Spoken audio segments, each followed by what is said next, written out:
We're doing something a little different this time, taking my electric concrete saw and adding a mod to make it dispense water. Since I was trying to be all prepared for stream, I have to get the what you need out of the way as soon as possible.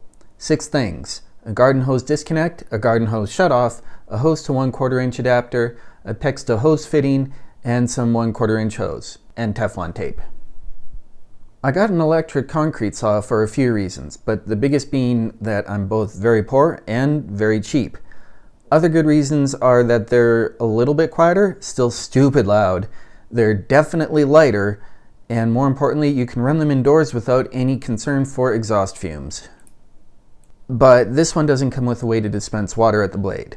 If you'll remember from my dust fusser video, cutting or grinding concrete without dust collection or water gets really messy really fast.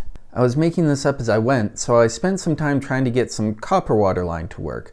I wanted to use copper line because it would hold its shape wherever I put it, which I thought would be better. After flex cutting the copper from the roll, I went back and cut it with the pipe cutter and then even deburred it. Look at me being all professional and stuff. After that, I played around with trying to figure out the best position to have the valve attached to the saw. I wanted to make sure that, however I secured it, I could still operate both the valve and the thread for the hose.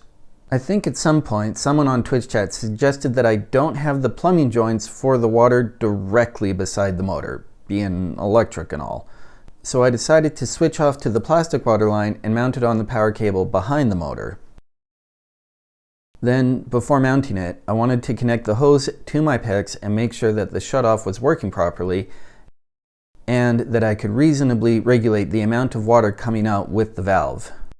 Then it was back to the saw to attach the water mod. I just used electrical tape for this. I also taped the 1/4 inch hose to the handle to hopefully keep it in this already existing hole in the blade guard, and then the water mod was done. You can see when I started up here how much old dust sprays out. There's no cutting happening, that's just how these machines go, they collect dust. I hadn't quite dialed in how much water I needed or didn't need, so I made a pretty big puddle, but you can see that there's basically no dust in the air now.